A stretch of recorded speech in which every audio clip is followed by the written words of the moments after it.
नमस्कार शेतकरी बंधूंनो, महाशिवार चॅनलमध्ये पुन्हा एकदा आपलं सरसे स्वागत आहे. परवा एका मित्रांनी आमच्या कमेंट केली की उसाला पावसाळी 8 दिवसाला पावसाळी डोस काय टाकायचा, त्याच्यावर एक व्हिडिओ बनवा. आणि त्यांची फरमाईश पूर्ण करण्यासाठी आज आपण इथं हजर आहोत.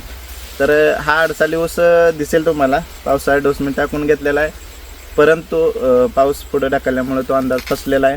आता 1 ते 10 तारखेच्या दरम्यान जूनच्या 2026 या दरम्यान हा डोस तुम्ही टाकून घ्यायचा मित्रांनो.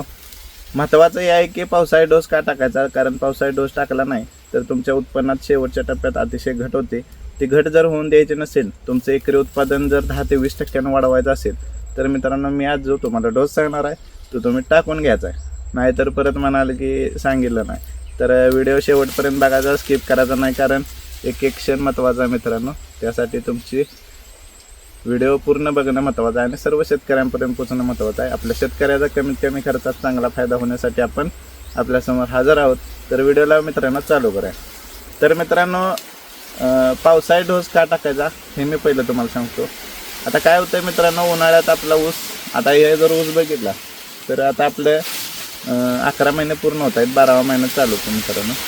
तर पावसाळी डोस टाकल्यामुळे काय होणार आहे की ह्याची जी जाडी आहे, आता जाडी जर पेरं बघितलं तुम्ही, एक वीट लांबीचा पेरा आहे ती, तर हे जर तुम्हाला व्यवस्थित ठेवायचे असेल, जशीच्या तशी ठेवायची असेल, तर पावसाळी डोस टाकणं महत्त्वाचं आहे. दुसरं कारण काय आहे मित्रांनो, ज्यावेळी पाऊस पडतो आपला, त्यावेळी आपल्या शेतात जर पाणी साठत असेल तर मुळकूज हा रोग होतो, किंवा मुळं काम करायचे बंद करतात आणि आपल्या पिकाची वाढ थांबते. पावसात बघितलं असेल की तुम्ही बरेच ऊस पिवळे पडलेले दिसतात. तर हे व्हायचं नसेल तर पहिली गोष्ट आहे की आपल्या शेताचा निचरा व्यवस्थित असणं गरजेचं आहे. निचरा काढणं महत्त्वाचं आहे. आणि जर काढता शक्य नसेल तर पावसाळी डोस हा टाकणं गरजेचं आहे मित्रांनो. त्याच्यामध्ये एक गोष्ट आहे, ती मी तुम्हाला त्या डोसमध्ये सांगेन की कशा पद्धतीने ती काम करणार आहे. आणि तिसरं कारण जे आहे मित्रांनो, तर पावसाळी डोस हा आता जून नंतर कालावधी आपला चांगला असतो, गार हवा सुटलेली असते, ऊसाला पोषक असं वातावरण चांगल्या पद्धतीने पावसाळ्यामध्ये अतिशय चांगली वाढ पिकाची होत असते. जेवढी उन्हाळ्यापर्यंत होते त्याच्या दुप्पट गतीनं आपण पावसाळ्यामध्ये ऊसाची वाढ करू शकतो. आणि हे 4 महिने मित्रांनो महत्त्वाचे असतात. ह्याच्यामध्ये तुम्ही जर उत्पन्न चांगलं वाढवायचं असेल, मी काय म्हणलं 10 ते 20%, जिथं 80 टन पडत असेल तर तिथं तुम्ही 90 टनापर्यंत एकरी उत्पन्न काढू शकता. 90 टन पडत असेल तर 100 टनापर्यंत एकरी उत्पन्न काढू शकता. अशा पद्धतीनं जर तुम्ही नियोजन केलं, पावसाळी डोस टाकला, आणि पावसाळी डोसानंतर सुद्धा काय करायचं आहे ह्याच व्हिडिओमध्ये मी सांगणार आहे. परत वेळ मिळेल ना मिळेल, पण पावसाळी डोस काय टाकायचा, पावसाळी डोसानंतर जर ड्रीप असेल तर त्याच्यातून काय सोडायचं आहे हे मी तुम्हाला सांगणार आहे. आणि एखादी ड्रोनची जर फवारणी करायची असेल तर काय करायचे ते पण मी तुम्हाला मित्रांनो सांगणार आहे. आता ह्याच्यामध्ये अतिशय पहिली महत्त्वाची गोष्ट येत्या, ती कोणती असेल तर ती म्हणजे पोटॅश ज्याला आपण MOP म्हणतो, ते टाकणं महत्त्वाचं आहे. कारण ऊसामध्ये साखरेचं प्रमाण वाढवायचं असेल, ऊसाची जाडी आणि लांबी महत्त्वाची टिकवायची असेल, तर मित्रांनो एकरी 1 ते 2 पोटॅश वापरा मित्रांनो. एकरी 1 ते 2 किती, एकरी 1 ते 2 पोटॅश वापरायचा मित्रांनो. दुसरी गोष्ट जी आहे ती आहे अमोनियम सल्फेट मित्रांनो. अमोनियम सल्फेट एवढ्या करता की आता गार वारं सुटलेलं असते, गारवा चांगला निर्माण होतो आणि त्याच्यात जमिनीतून उष्णता तयार करण्याचं काम हे अमोनियम सल्फेट चांगल्या पद्धतीने करत असतं. त्यामुळे ऊसाची वाढ ही चांगल्या गतीनं होण्यासाठी अमोनियम सल्फेट एकरी 1 ते 2. आता हे झाले एकरी 2 पोती MOP 2 आणि अमोनियम सल्फेट 2.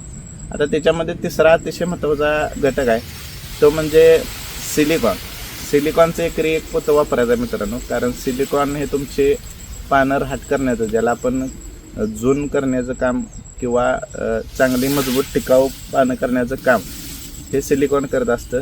तसंच सिलिकॉनमुळे काय होतं मित्रांनो, पानाची रोगप्रतिकारशक्ती वाढते, पिकाची रोगप्रतिकारशक्ती वाढते, आणि जे तुमचं जमिनीतील अन्नद्रव्य आहे ते ऑक्टेक करण्याचं काम याच्यामुळं चांगल्या पद्धतीने होतं. त्यामुळे सिलिकॉन हा महत्त्वाचा घटक आहे. तुम्हाला जास्त खर्चात मी पाडणार नाही मित्रांनो.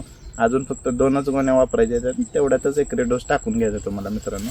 आता तो कशा पद्धतीने टाकायचा ते मी पुढे व्हिडिओमध्ये सांगेन तुम्हाला. तर आता तिसरा जो घटक आहे तो आहे 15-15-15. आता 15-15-15 का टाकायचं, तुम्ही म्हणाल दुसरं काय टाकू शकतो का, पण 15-15-15चा रिझल्ट एवढा चांगला आहे. आणि अमोनियम सल्फेट आणि पोटॅश ज्यावेळी आपण टाकत असतो त्यावेळी त्याची NPKची वाढ समांतर होणं गरजेचं असतं. नाहीतर काय होतं मित्रांनो, तुम्हाला अनुभव आला असेल, बऱ्याच ठिकाणी आपण नुसतं अमोनियम आणि सल्फेटच टाकत असतो आणि शेवटच्या काळात आपला ऊस फणसाळलेला असतो. ज्यावेळी एखादा पाऊस पडतो किंवा जुलैमध्ये पाऊस पडतो, ऑगस्ट नंतर आपला ऊस फणसाळलेला दिसतो. त्याला कारण हे आहे की पोटॅश आणि सल्फेटमुळे हे जे डोळे असतात हे डोळे फुगायला चालू होतात. आणि डोळे फुगायला चालू झाल्यामुळे काय होतंय, त्याच्यातून कोंब फुटतात आणि परिणामी वरची वाढच थांबते मित्रांनो. आणि वरची वाढ थांबल्यामुळे काय होणार आहे मित्रांनो, आपलं बऱ्यापैकी 100% त्याच्यामध्ये 20 ते 30 टनाचा एकरी तोटा आपला होणार आहे. कारण आणसा फुटल्यामुळं, डोळे फुटल्यामुळं, त्याला कोंब आल्यामुळं आपली वाढ थांबते आणि ते कोंब मोठे होऊ लागतात.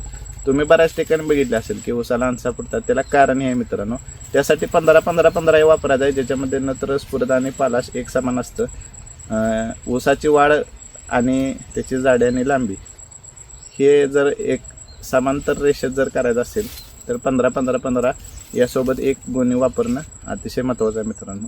त्यामुळे काय होणार आहे मित्रांनो, ऊस पण वाढणार आहे, त्याची जाडी पण होणार आहे. नाहीतर नुसतं काय होणार, नुसती जाडी व्हायला लागली तर त्याची फॅट वाढून काय होणार आहे, त्याचं डोळं फुटणार आहे मित्रांनो. आणि डोळं फुटल्यामुळं, आणसा फुटल्यामुळं आपल्या ऊसाचं नुकसान होणार आहे. हे झालं आता MOPचं मित्रांनो. आता ह्याच्यात सगळ्यात अतिशय महत्त्वाचा घटक जो आहे तो म्हणजे काय आहे, तर तो आहे ह्युमिक एकरी 5 किलो वापराच. कारण काय आहे मित्रांनो, ज्यावेळी आपल्या जमिनीमध्ये पाणी साचते किंवा लगातार 1-2 महिने पाऊस किंवा जमिनीमध्ये ओल असते, तर ह्या ह्युमिकमुळे काय होते, आपल्या मुळ्या चांगल्या सुटलेल्या असतात जून-जुलै महिन्यामध्ये. आणि जेवढ्या जास्त मुळ्या असतील तेवढं अन्न जास्त खातं आणि मुळ्या लवकर खराब होत नाहीत. मुळ्या अजून कणखर बनतात. त्यामुळे ह्युमिक ह्यामध्ये एकरी 5 किलो वापराच. ह्युमिकचा अतिशय महत्त्वाचा रोल आहे. जरी 5 किलो असेल तर त्याचं या 4-5 गोण्याच्या एवढाच महत्त्वाचा रोल आहे. कारण मुळ्या जर कुजल्या तर ह्या गोण्या टाकून तुमचा काही उपयोग होणार नाही. सगळी रासायनिक लागवड तुमची वाया जाईल. त्यासाठी एकरी 5 किलो ह्युमिक तुम्ही टाकायचा. आणि ह्यातला सगळ्यात शेवटचा जो घटक येतो मित्रांनो तो गंधक. आता गंधक का टाकायचं मित्रांनो, तर आपल्या ऊसामध्ये जर रिकव्हरी चांगली आणायची असेल तर गंधक महत्त्वाचा आहे मित्रांनो. ऊसाची वाढ चांगला, आपल्याला उतारा जर ऊसाचा पाडायचा असेल, उतारा म्हणतात त्याला, उतारा पाडण्यासाठी अतिशय महत्त्वाचा जर असेल तर तो गंधक आहे मित्रांनो. गंधकमुळे काय होतं, आपल्या पिकामध्ये चांगल्या प्रकारे साखर तयार होत्या, ऊस कडक बनतो आणि ऊसाला वजन येतं मित्रांनो. तर ह्या सगळ्या गोष्टी जर एकत्रित तुम्ही वापरल्या तर तुमचा मित्रांनो 100% 10 ते 20 टन एकरी तुम्हाला उत्पन्न वाढणार आहे मित्रांनो. आता मी टाकून घेतलेलं आहे, तर हे बघितलं असेल तुम्ही मित्रांनो, तर टाकताना कधी बुडक्यात टाकू नका लागवड. कारण पावसाचा नियम नसतो, पाऊस पडेल, मुळं आपली शक्यतो साईडच्या बाजूला असतात, वर बुडक्यात मुळं नसतात. त्यामुळे टाकताना जो उताराचा भाग आहे, आता उताराचा जो सरीचा भाग आहे त्या बाजूने टाका. आता पाल्यावर सुद्धा टाकू नका. कारण काय होतंय, निम्मी अर्धे आपले जे रासायनिक खतं असतात हे पाल्यावरच राहतात, ते आपल्या पिकाला लागत नाहीत. पाला कुजेल मित्रांनो, पण खतं पाल्यावर राहिल्यामुळं निम्मी अर्धे खतं आपली वाया जातात, आपले पैसे वाया जातात. त्यामुळे काय करायचं की उताराचा जो भाग आहे, आता हे बघितलं असेल कुठं पाल्यावर पडल्या, त्यामुळे काय होणार आहे, ते खराब होणार आहे मित्रांनो. पाला भरले तुमचा लवकर कुजेल पण ते पिकाला लागणार नाही. त्यामुळं उताराचा भाग जर असेल किंवा पाऊस तुमच्या जर तोंडावर आला असेल तर तुम्ही बुडक्यामध्ये टाकली तरी काय हरकत नाही मित्रांनो. आणि तिसरी बाजू यात काय करायचे मित्रांनो, ऊस पाडायच्या आधी टाकून घ्या मित्रांनो. बऱ्याच शेतकऱ्यांचं काय होतं, उद्या टाकतो, परवा टाकतो. वेळेला महत्त्व आहे मित्रांनो पिकामध्ये. वेळ जर चुकवली तर तुमचं नुकसान अटळ आहे मित्रांनो. त्यामुळे आता ऊस माझा पडलेला नाही किंवा कुठेतरी आता पडायला लागला आहे. मी आधीच लागवड टाकून ठेवली आहे. कारण सल्फेट असेल, पोटॅश असेल किंवा हे दीर्घकाळानं लागणारे खत आहे. त्यामुळं ज्यावेळी पाऊस चालू होईल त्यावेळी ऊस आपला नक्की चांगल्या पद्धतीने असणार आहे. आता ऊसात जर पानं भेटली, आता हे जे बघा 1 2 3 4 5 6 7 8 9 10 11 ते 13 पानं ऊसाला येतात. तर कुठं पण बघा 1 2 3 4 5 6 7 8 9 10 11 ते 13 पानं आपल्या ऊसाला आहेत मित्रांनो. त्यामुळे काय करायचं आहे मित्रांनो, ह्या गोष्टी एकत्रित वापरायच्या येतात. आता तुम्हाला मी ड्रोननं काय फवारणी करायची ते मी सांगतो.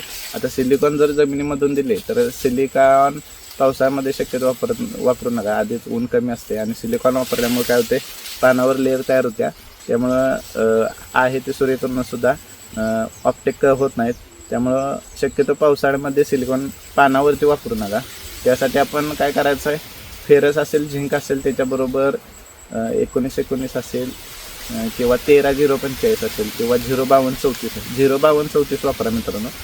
0-52-34 त्याच्यामध्ये एखादं फंगिसाईड असेल किंवा बुरशीनाशक असेल ते वापरा. हे वापरल्यामुळे काय होणार आहे मित्रांनो, तुमच्या जो मागून रोग असते किंवा कीड लागण्याचा प्रकार असतो तो त्याच्यामध्ये लागत नाही. तर ही ड्रोनद्वारे तुम्ही फवारणी करू शकता. आता हाताने फवारणी करणं आपल्याला मित्रांनो शक्य नाही, त्यामुळे ड्रोनद्वारे ही फवारणी तुम्ही करू शकता मित्रांनो. तर अशा पद्धतीने हे झालं फवारणीचं. त्याच्यामध्ये ज्यावेळी तुम्ही रासायनिक खत टाकणार आहे त्याच्यामध्ये रिजंट नावाचा घटक असतो, जो कीटकनाशक असतो, तो तुम्ही वापरा. दुसरं कुठलं कीटकनाशक तुम्हाला घेणं शक्य असेल तर ते दुकानदाराला विचारून तुम्ही 5 किलो एकरी वापरायचा. आता हे झालं रासायनिक खत आणि रासायनिक खतांची फवारणी. आता जून नंतर ड्रीपमधून काय सोडायचं हा प्रश्न मुख्यतः आपल्याला पडतो. आपण त्यावेळी पोटॅश सोडतो, सल्फेट सोडतो किंवा बाकीचे घटक सोडतो. तर हे जर तुम्ही ऊसाचा समजा तुम्हाला रासायनिक खताचा डोस टाकणं शक्यच झालं नाही, मी काय म्हणतो शक्यच झालं नाही, किंवा तुमचा ऊस वाऱ्यात जर पडला असेल, आता तुम्ही आज जाऊ शकत नसाल, रासायनिक खतं टाकू शकत नसेल, तर त्यावेळी काय करायचं मित्रांनो, ड्रिपद्वारे किंवा पाटपाण्यातून काय करायचं आहे, पाटपाणी असेल तर ड्रम भरायचा, त्याला चावी करायची आणि टीपशी थेंब थेंब थेंब थेंब सोडून द्यायचं मित्रांनो. त्यामुळे काय होणार आहे, तुमच्या पिकाला ती खतं लागणार आहे. आता मग ह्याच्यामध्ये काय वापरायचं आहे, तर पहिला घटक आहे SOP एकरी 30 किलो आणि कॅल्शियम नायट्रेट का, तर त्याच्यामधून कॅल्शियम मिळत असतं. आणि जो शेंडा ऊसाचा आहे तो वाढ न थांबता ती वाढ चालू राहायची असेल पावसाळ्यामध्ये किंवा एकदम ढगाळ वातावरणामध्ये, तर कॅल्शियम नायट्रेट वापरणं अतिशय महत्त्वाचं आहे मित्रांनो. मग आता SOP प्रत्येक महिन्यात एकरी 10 किलो SOP सोडायचा आहे. एक 15 दिवसाला SOP सोडा, 15 दिवसानं कॅल्शियम नायट्रेट 10 किलो सोडा. असं फेरानं 15 दिवसाला मित्रांनो असं 3 महिने तुम्ही 30 किलो SOP आणि कॅल्शियम नायट्रेट एवढं सोडायचं मित्रांनो. हा 5 गोण्याचा खर्च करण्यापेक्षा ती 2 गोण्या 30 किलोच्या जरी घेतल्या तर कमी खर्चात तुम्हाला चांगलं उत्पादन हमखास मिळणार आहे मित्रांनो. तुमच्या पिकाची जाडी पण राहत्या, तुमच्या पिकाची वाढ पण चांगली राहते. पण हे कसं करायचं आहे, SOP आणि कॅल्शियम नायट्रेट एकत्र मिसळत नाही, हे तुम्हाला पहिलं सांगतो. त्याचं मिश्रण एकत्रित होत नाही, त्यामुळे वेगवेगळं सोडा. SOP एक ह्या आठवड्यात सोडा, 15 दिवसानं कॅल्शियम नायट्रेट सोडा, परत SOP सोडा, 15 दिवसानं कॅल्शियम नायट्रेट सोडा. अशा पद्धतीने नियोजन करा मित्रांनो, तुम्हाला 100% त्याचा चांगला रिझल्ट येईल. तर या सगळ्या गोष्टी झाल्या मित्रांनो पावसाळ्याचं नियोजन. हे तुम्हाला अतिशय चांगलं आणि योग्य आणि करेक्ट कमी खर्चात नियोजन सांगितले. कोण म्हणतं DAP टाका, हे टाका, ते टाका, तुम्हाला पटत असेल तर टाका, पण कमी खर्चात तुम्हाला जर चांगलं उत्पादन घ्यायचं असेल तर हे मिश्रण चांगल्या पद्धतीने तुम्हाला रिझल्ट देईल मित्रांनो. एक ड्रोनची फवारणी घ्यायला काय हरकत नाही. ती घेतली तर आपलं पान जे आहे ते कीडमुक्त, बुरशीमुक्त आणि ह्या राहतं, आणि ते राहिल्यामुळे काय होते, पिकाची वाढ चांगल्या पद्धतीने होते मित्रांनो. तर अशा पद्धतीने ह्या मिश्रण वापरा. 100% तुम्हाला मित्रांनो एकरी 100 टनापर्यंत जाण्यासाठी हे डोस, ही फवारणी आणि ठिबकमधून जे सोडायचे ती विद्राव्य खतं ती तुम्हाला उपयोगी पडतील. आणि आजची माहिती दादा तुम्ही जे सांगितले की पावसाळी डोसाचं व्हिडिओ करा, तर तुम्ही पहिले कमेंट बॉक्समध्ये सांगा की आजची माहिती कशी वाटली. आणि नंतरही तुम्ही ज्यावेळी ऊस जाणार आहे, ज्यांनी वापरले त्यावेळी मला मेसेज करून सांगितलं तरी चालेल की दादा माझं उत्पन्न वाढले किंवा कमी झाले, किंवा अशा पद्धतीने माझा प्रॉब्लेम झाला, किंवा उत्पन्नात घट झाली, का झाली ते आपण विचार करू. वाढ झाली असेल तर त्याच्यावर पण आपण अभ्यास करू की कशा पद्धतीने वाढ झाली. तर अशा पद्धतीने आजची माहिती तुम्हाला कशी वाटली ते कमेंट बॉक्समध्ये कळवा. आणि आवडले असेल तर नक्कीच चॅनल सबस्क्राईब करा, सर्व शेतकऱ्यांपर्यंत पोचवा आणि असाच प्रतिसाद चांगल्या पद्धतीचा मला देत राहावा एवढी विनंती करूया. आणि मी थांबतो मित्रांनो, पुढच्या व्हिडिओमध्ये लवकरच आपण भेटूया. तोपर्यंत आपण थांबूया. धन्यवाद.